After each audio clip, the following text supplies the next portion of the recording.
made from hemp that we don't make. So this kind of area right here is the herd fiber and dust, and that's what we would make at Midwestern Technology. But everything else is things that are made with hemp, but not anything that we make. So the hemp wood flooring is something that you can buy. It's made in Kentucky. The bottom of it is not hemp, just the top, kind of like bamboo flooring. These are That's really hemp pretty. textiles, but they're all from China. This is hemp What did you say paper, the floor was made of? Kentucky. It's called hemp wood. Yeah. Yep, they're a company, What's that and they're from? taking the whole stock, so where we're breaking Insulation. the stock apart, with fiber and herd, the flooring, they're just crushing it into kind of like railroad tie Sheets. size things, more like brick. or, Blocks. Yeah, like a cube type, yeah, but 6 feet long, and then I think maybe 8 by 8, and then slicing it like this for the flooring. This is from, I think it's Utah or Idaho. Hemp Texture is the company, Hemp Wool is the product.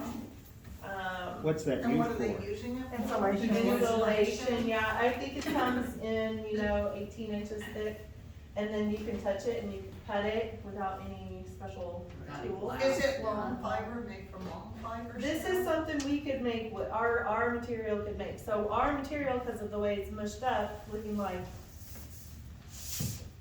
the one you saw over there, this would be more clean, less of the herd it's mixed in. You can pull that out if you want. It could go into something like this. It cannot go into textiles or this shirt. My shirt under here is hemp. The bags, so these are 55% hemp, and then also still made in China, but, I mean, they're soft, they're not, yeah. We all, a lot of us have What? pictures. What's the other 45% on Cotton, yeah, Yeah, cotton. yeah. And then the Hempy's Heart stuff, that is the retail brand that we've made for Midwest Hemp Technology. Just didn't seem like Midwest Hemp Technology olive oil, hemp seed oil was that good, so we came up with Hempy's Heart, and there's stickers, for several things. You're welcome to, information. I think my card's in here. But there are ways that we can incorporate hemp in there today. And it's like, this is not gonna be cheaper than laminate flooring. It'll be more expensive. Yeah, and everything is kind of at that scale. And so, but we still need to support it at that scale so that it can grow. And we can have more than 500 acres in Kansas, and I think it's 50,000 acres around there in the whole country. So, Do you know how this holds up underwater? Do you have any? I don't know that. It's basically fiberboard, right? Yeah, it looks like it. And I don't know what else It is looks all like it's considerably involved here. smaller. What state has the most? Montana probably, This is wood Kentucky, I know there's still, I think maybe a lot of CBD Yeah. in Kentucky, cause kind of, A lot of the tobacco farms. yeah, they're kind of that same Converted. type of growing. And that's a good thing. Mhm. Good thing. Well, and hemp pulled the toxins and impurities from the years of, pesticides and herbicides spread on the tobacco plants. But the hemp's been grown there long enough that it's purified those soils so they can grow organically. There's just, I wanna say it was Decatur, did you see that? Some municipal government is putting hemp in, planting it for the purposes of cleaning up some. Wow, that's great. That's a good idea. The railroad, Now, you wouldn't be able to use that hemp.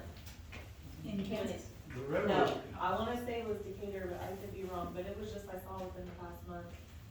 the railroad So exciting. planted along, I think in the 30s, and when I was in college, there was a lot of stuff along the railroads that wasn't worth smoking.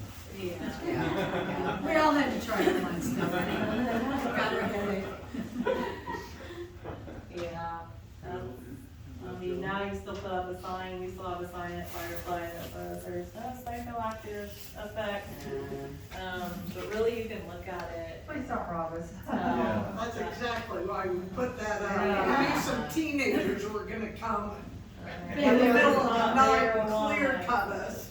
And we didn't have anyone there and Yeah. haven't had anybody complain or anything. Hopefully, the goal even just of having an open house like we had, or inviting you, is just to see how boring it is. There isn't any THC, there's like, hopefully one day you just drive down the street and you see a beautiful hemp crop and you appreciate that it's beautiful like a wheat field, but not novel or worth taking a picture, or, you know, just go on, right? It's just part of our Kansas, Yeah. yes, agricultural scene. Yeah. Yeah, but we got a long ways to go to get there. I mean, yeah. we really do, and it takes a lot of talking, a lot of education, and it does also take kind of farmers that are innovative, because if you know, right now it might not make the most financial sense, or it's just not worth the pain in your ass, you know, to worry about it. You know what you're doing with these other crops, you know, you get insurance, you know where you're gonna sell it, you know that it's gonna grow.